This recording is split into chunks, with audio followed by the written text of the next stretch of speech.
Welcome back, Strategic Angling fans. This is episode number 15.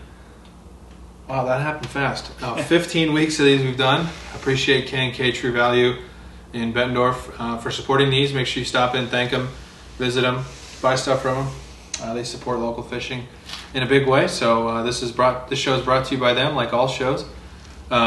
This week we wanted to talk with you about the different types of craws. Craws we use, when we use craws, how we use craws. Craws. There's tons of different options, tons of great ones out there, but there's a few we really like, and you can get everything on this table down there at K&K. So I'm going to kick it over to JJ. He's going to tell us a little bit about the craw, the claw, and then we'll get into some specifics. So, thanks, guys. So, bass like crawdads. They're full of protein. Apparently, they're a real good source of nutrition for them because they really like to eat them. So, therefore, if you're trying to catch fish, you need to be able to mimic them. And we have a selection of soft plastic baits that for the most part, mimic crawdads. There's some pretty fascinating websites if you look on there with crawdads and crawdads across the country and what color they are and when they do this and when they shed their shells and things like that. And I would encourage you to go look at that stuff because it's pretty fascinating actually how many different color combinations and things like that. We have a selection here of kind of what we use. So there's lots of different choices on craws. You kind of want to pick a profile and an action that's appropriate for what you want. Probably one of the more versatile ones that I like is the Ultravibe Speed Craw by Zoom. They're cheap. They're real nice behind a jig, behind a swim jig. They're good behind a chatterbait, and they're good on their own.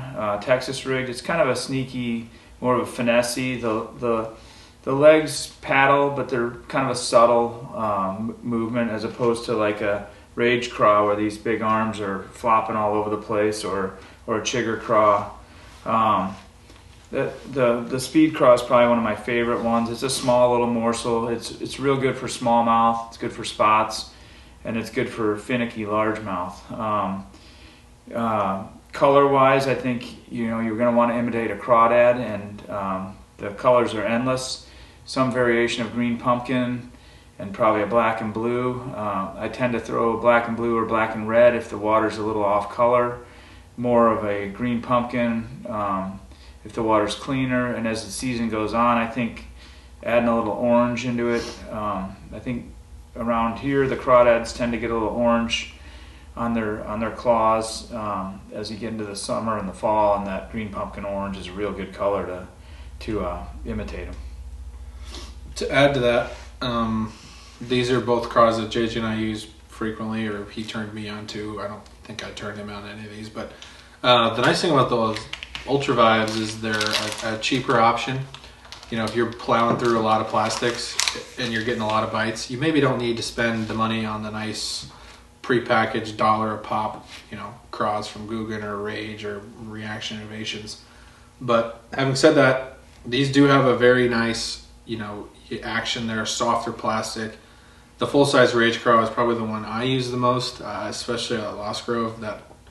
These tails kick very nice. I mean, I haven't found many other craws that kick quite like a Rage Craw does.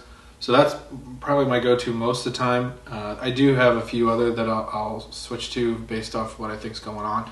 Like a lot, when I'm looking for a really big kick, would you agree that the Spicy Beaver, I don't know if we can call it a craw, but it has craw legs and it doesn't have much to the body. It's really not that different from a Rage Craw, but it displaces a lot of water, and it's one that you can run pretty shallow. Yeah.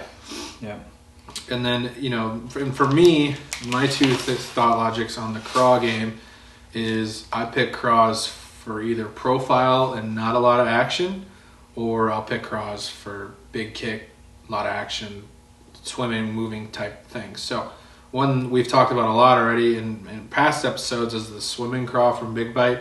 And I'm going to again mention, if you haven't seen the previous episodes, this is a very versatile craw. It actually floats. You can use it as a Carolina trailer. You can put a little foam insert in there to really make it float. It's also a good chatterbait trailer we've talked about. It's not my favorite swim jig trailer because you have to really move it to get these things kicking.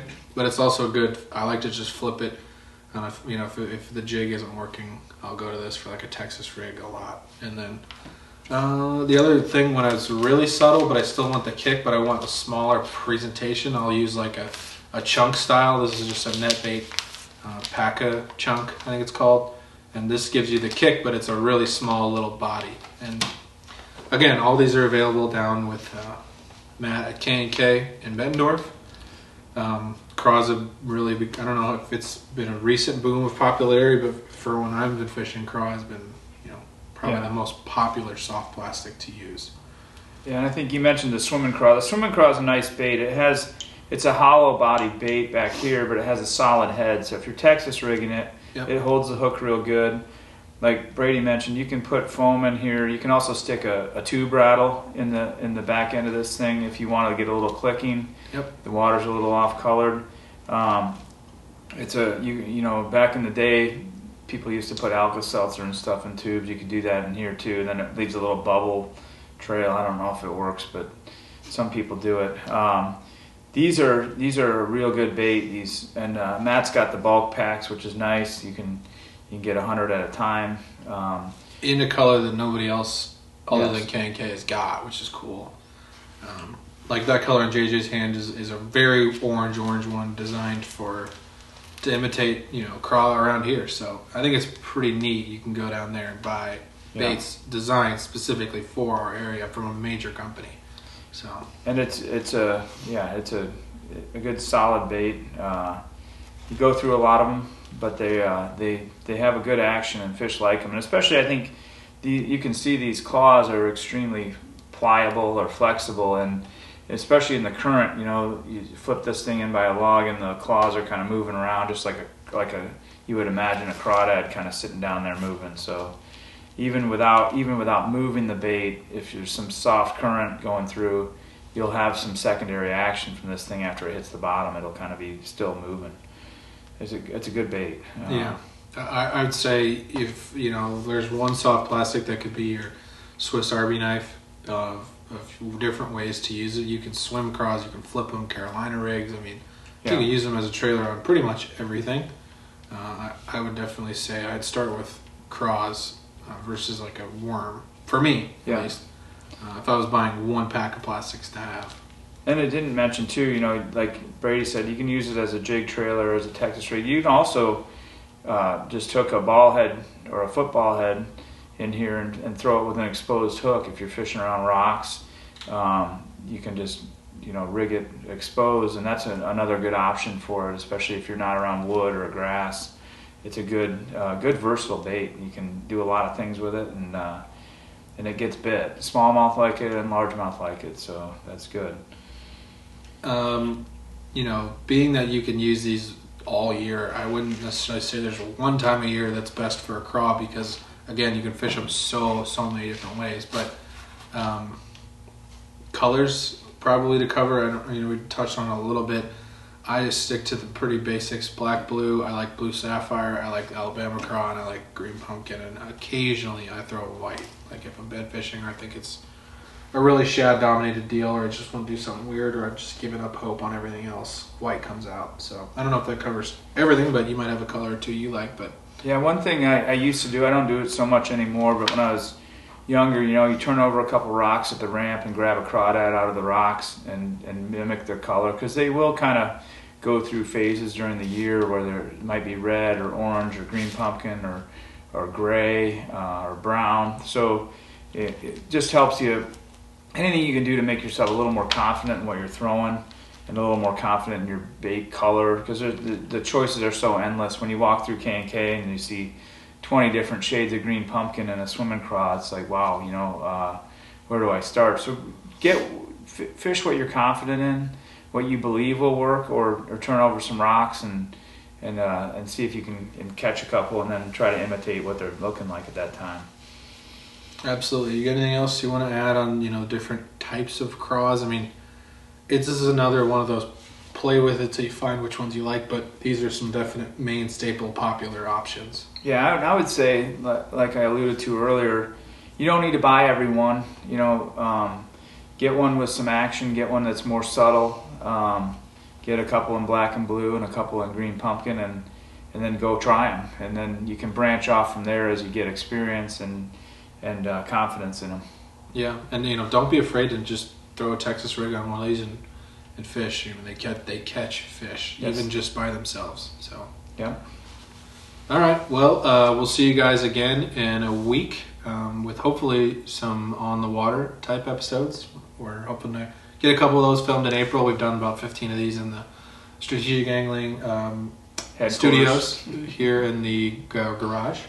So we're hoping to do some on water stuff. We're hoping once tournaments start, we can start doing some more weekly talk type things. We've sprinkled in some really cool interviews, and hopefully we keep producing better content. We thank you all for tuning in, and we thank K&K, True Value, and Vendor for sponsoring this. And then again, everything we talk about, or most of the things we talk about, they've created a special end cap for us that has the same header as this little guy between our heads. So if we've mentioned something, the odds are pretty good it's going to be on that end cap, so you can find it easily. But if there's one bag to go buy, I'd find yourself probably 100 pack of these swimming craws in like the Green Pumpkin Pro blue color or the black one.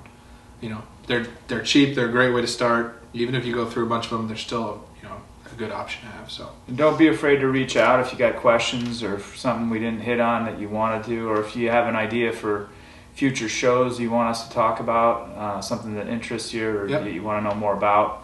Just let us know.